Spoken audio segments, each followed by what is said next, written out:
Welcome. Thank you for joining us here at Amazon AWS REMARS conference. We're honored to be talking with you today at one of the premier advanced technology conferences in the world. And we're particularly excited to talk about the application of advanced technologies to climate research and climate risk problems. My name is Kelly Wanser. I am the executive director of SilverLining. SilverLining is a 4-year-old nonprofit that is focused specifically on the problem of near-term climate risk. So the topics that we're going to speak to you about today speak to concerns that people have about the increased warming that we're seeing in the climate system, what it means for impacts on the climate, on the environment, and of course on people. That increased warming is projected to continue over the next 30 to 50 years. And so that has brought a situation in which society, people, natural systems face an increased level of risk. And we may not have all the tools that we need today to address that risk to ensure safety.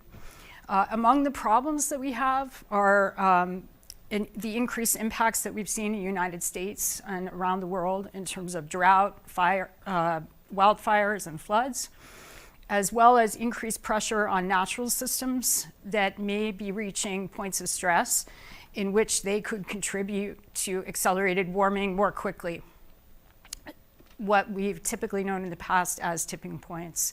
Those include things like permafrost beginning to melt in polar regions, instabilities in ice sheets.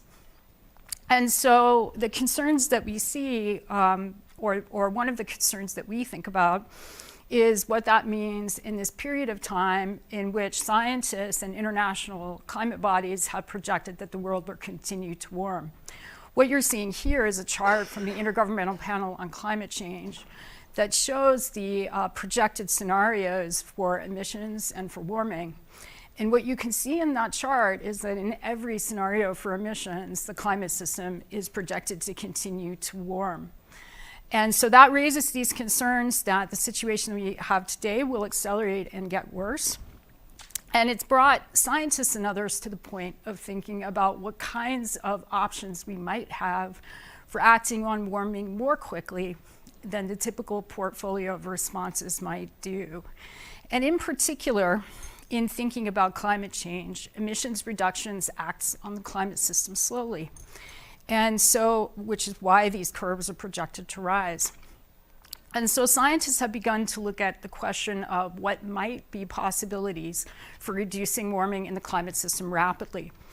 And when they did assessments in the past couple of decades, where they landed is in one of the ways that nature keeps the planet cool, the reflection of sunlight from particles and clouds in the atmosphere, and the way the atmosphere manages radiation in and out. And so what you're seeing here is a simulation of the reflection of the movement of particles and clouds in the atmosphere and the reflection of sunlight. And scientists think that by increasing this reflectivity from the planet by just 1%, you might offset 2 degrees of warming or more. And they think that because they've seen it before. And one of the places that they've seen it before is when large volcanoes erupt. When Mount Pinatubo erupted in 1991, it was a sufficiently large volcano that it released material into the upper atmosphere where it became entrained. And there was an observed cooling of the planet as a result of the reflection of sunlight off that sort of tiny film of particles in the outer atmosphere. That cooling lasted for a year or two, gradually abating in the atmosphere. And it produced positive effects on certain parts of the climate system. This is a chart that shows the mass balance of Arctic ice in the period before and after Pinatubo. And what you can see in the chart is you have this ongoing trend of recession of Arctic ice mass, except for the year after Pinatubo, where you had a recovery of Arctic ice. And so these things have led scientists to believe, or to observe, that it is possible to cool the climate system, at least temporarily, in this kind of way. And similarly, they've also observed this type of phenomenon in the lower atmosphere, what you're seeing here is a picture from space of cloud banks off the Pacific West Coast of the United States.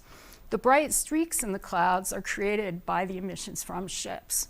And particulates from emissions, both ships, factories, coal plants, and other things, in certain circumstances, they mix with clouds in ways that make them slightly brighter. They also reflect some sunlight directly that you sometimes see as haze. That effect globally is thought to be cooling the planet already, and it's one of the big sources of uncertainty that we have in understanding what the climate system is actually doing. So the totality of our pollution is behaving in ways that change the reflection of sunlight. And so currently, this kind of reflectivity change in the atmosphere is something that we haven't tried to do on purpose. But now scientists are thinking about that more actively in terms of how we might understand whether or not these are possibilities for temporarily reducing heat stress in the climate system while we take the other measures that we need to take to restore a sustainable and healthy climate. And so they've looked at both of the examples that I gave you in terms of thinking about what if you tried to do a more optimized, more environmentally safe approach to those things. And there are a couple of techniques that our speakers today are going to talk about. One is about taking the idea of the emulation of volcanoes, but in a more controlled fashion with perhaps a different type of material, releasing particles in the stratosphere to cool the planet. The other is emulating the picture that you saw of low clouds over the ocean and trying to brighten clouds over the ocean using a spray made from sea salt particles, mist generated from seawater, and doing that in a controlled and targeted way. And in both cases, it's thought that you might be able to produce enough cooling to offset a doubling of CO2 from pre-industrial times. So this is something that scientists are starting to study. It's a very, very complicated area.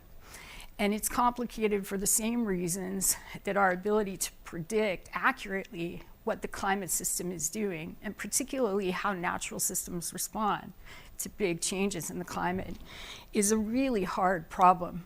The Earth system is a really big domain space. It's the kinds of problems that you work on in the complex Earth system environment are among the biggest consumers of compute of all of science, and maybe all of human problems outside of astrophysics. So it's a very complex problem. It's a complex systems problem. And it's very exciting that some of the expertise and the most cutting edge and advanced methods for working on that kind of problem are moving into the climate research space. And so I'm very honored and privileged to be able to talk to you today, or with you today, with a couple of leading experts working at that cutting edge.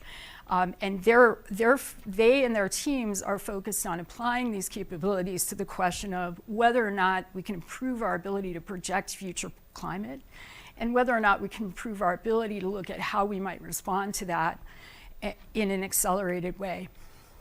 So I have with me today Professor Elizabeth Barnes from Colorado State University. She's in their Department of Atmospheric Science, which is one of the top programs in the United States. She and her team are working with large-scale climate models and AI technologies, and she's going to be talking with you about that today. Very happy to welcome you, Elizabeth. And I also have today Dr. Kelly Wanser from Palo Alto Research Center, PARC. Some of you may know it as the famous and storied Xerox PARC. Kelly has built their complex systems analytics team there, which now numbers over 20 people. And a large part of their practice is focused on climate-related questions. Very honored to have these experts with us today, and I'd like you to welcome, please, Dr. Barnes.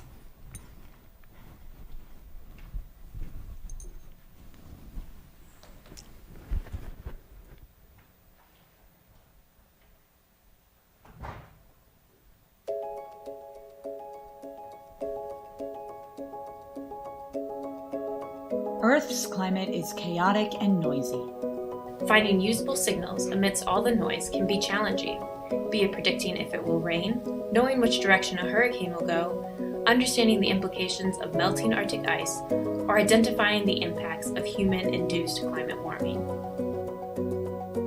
Climate scientists use a range of tools to detect signals in the Earth's system. In the Barnes Group, we use machine learning, specifically neural networks, to sift through vast amounts of climate data and find predictable patterns in the noise. Neural networks learn from existing data by taking in information, processing it, and then making a prediction.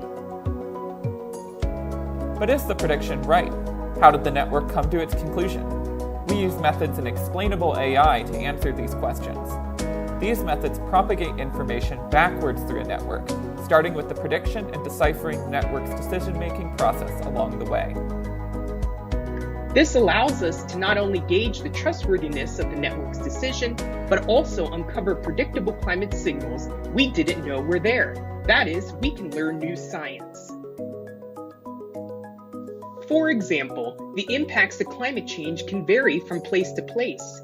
To identify these important regional effects, we can train a neural network to ingest maps of climate data. The neural network then learns to identify patterns that indicate a changing climate. While these patterns can be very complex and hard to distinguish by eye, explainable AI techniques can tell us where to look. We use many different types of data sets in climate science and machine learning. To look at how regional patterns may change in the future, we often train our neural networks on data from climate model simulations. We then test these neural networks on real-world observations. We can use this to evaluate how well our climate models are doing and where they agree or disagree with the real world. Machine learning can open new doors to understanding and predicting Earth's climate, both now and as the climate continues to change. But even the best machine learning model is only as smart as the scientists designing it. Building the future of climate science requires a diverse set of voices, diverse set of backgrounds, interests, skills, and creative ideas. This includes mathematics, physics, computer science, atmospheric science, meteorology, earth science, economics, sustainability, to name a few. Working together, we can tackle some of the world's most pressing questions about Earth's climate.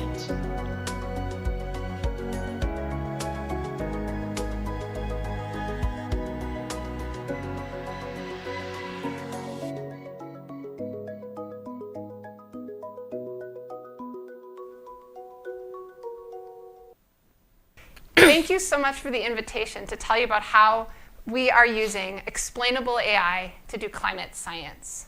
So as the video just showed, we're using artificial intelligence methods to understand the climate both now and as it continues to warm.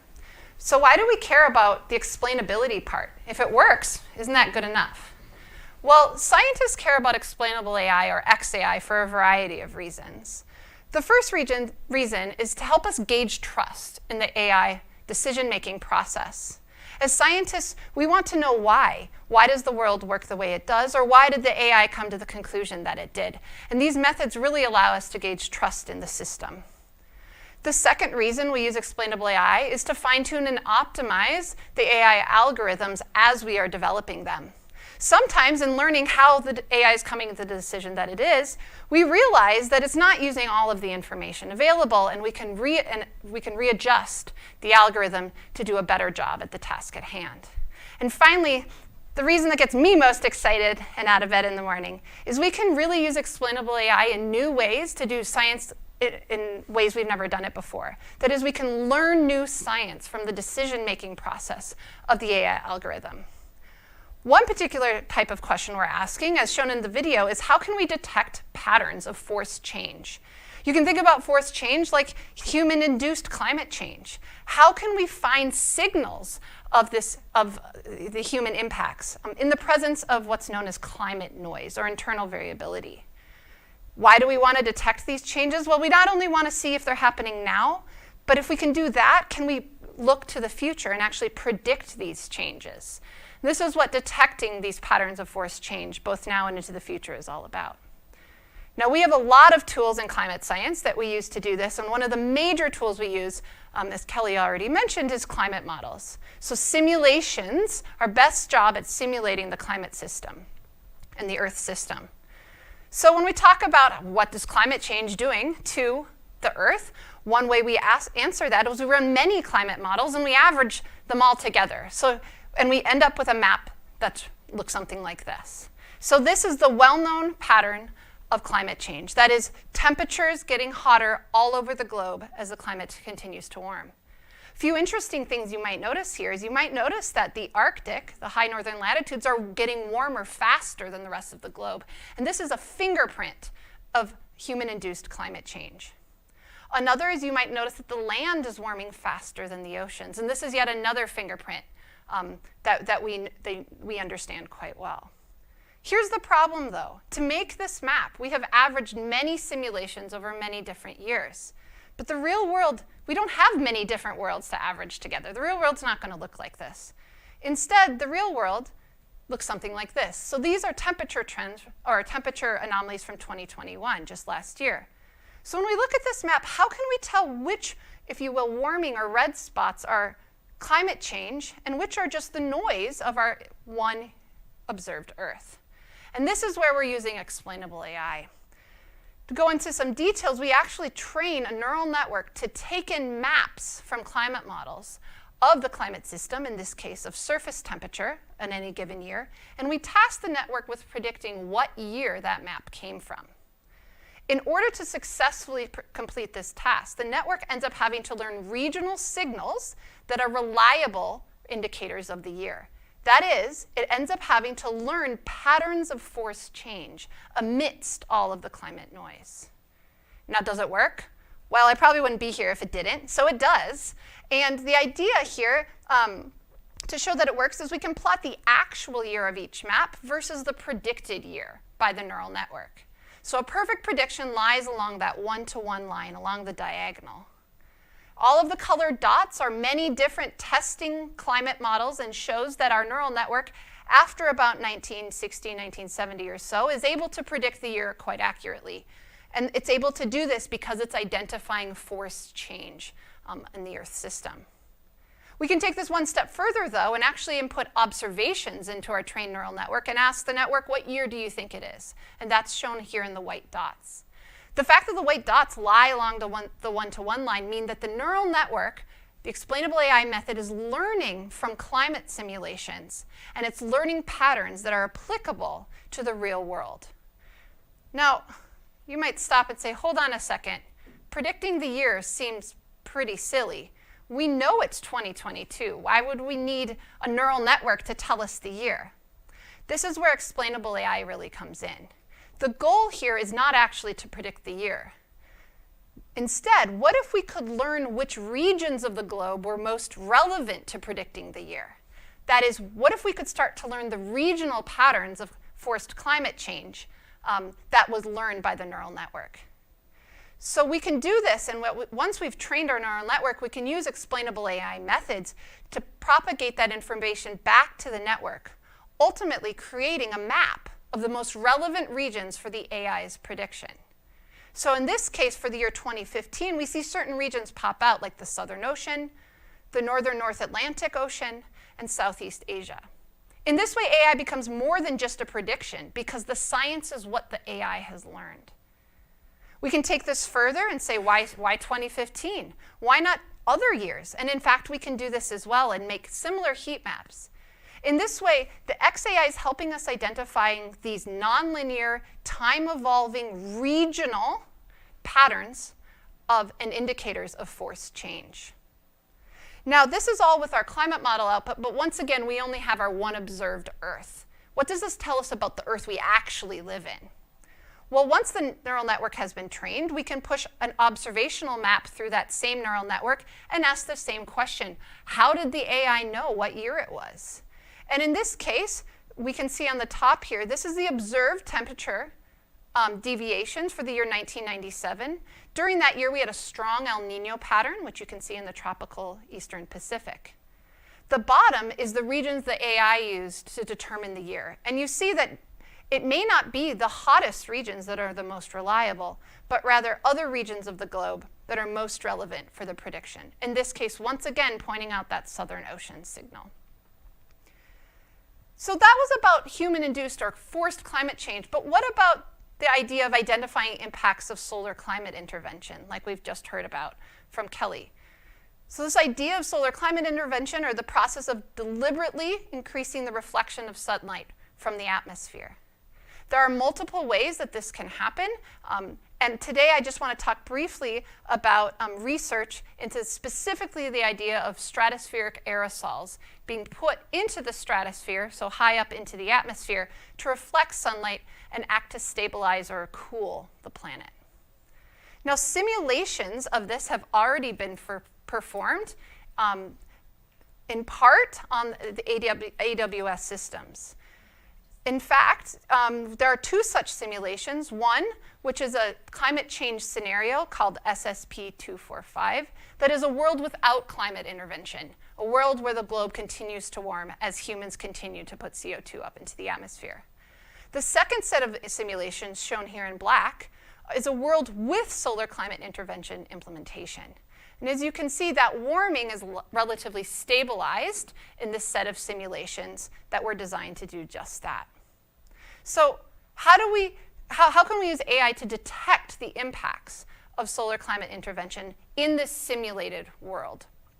Well, once again, we can take the same approach and input maps into a neural network of climate extremes, for example, or temperature and precipitation maps, and task the network with predicting, is this a world with climate intervention or a world without?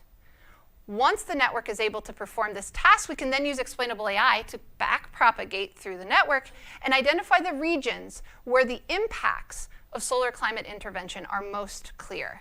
In this case, when we're looking at near surface temperature, the red regions here, for example, Southern South America, pop out as important regions where the impact of solar climate intervention are really seen by this neural network. We can go one step further and say, well, how long does it take to see these impacts? Do we need to wait 10 years, 20 years, 100 years before we can see the impacts regionally? And again, we can use AI and this network to see when does the network become confident and accurate. And in this case, we see within 10 years after implementation of solar climate intervention in these simulations, the network is able to accurately identify the world. That is, the network has identified the impacts of solar climate intervention within 10 years. So this is for temperature, but precipitation is a much noisier field. Does it work there? And in fact, yes, it does. It takes longer for the AI to identify that solar climate intervention impacts regionally. Now it goes out to about 2052, so about 20 years or so. But once again, the most important regions for the network's prediction, shown in the map, can help us start to understand the impacts in the simulated world of climate intervention. Now, the ARISE set of climate intervention simulations is just one possible scenario of how climate intervention may be implemented. In fact, though, there are many ways that it could happen, and we're working in our group on the development of plausible geopolitical scenarios of how climate intervention implementation could unfold. From that, once those geopolitically plausible scenarios are developed, we plan to put them into a climate model and simulate this particular intervention strategy. And this is where we are going to be making quite a bit of use of AWS-supported simulations. Once those simulations are run, we can use AI to detect and attribute solar climate intervention implementation to regional impacts, and finally quantify changes to the Earth system from this implementation, both in terms of understanding the impacts, when and where tipping points may be avoided, and the predictability of the Earth system under this solar climate intervention scenario. So with that, I want to close just saying that explainable AI and AI is more than just a prediction for climate science. We can really use it to do more than just forecast or say yes or no. We can use it to start to explore the impacts and the whys of why the climate system is doing what it does. So thank you very much.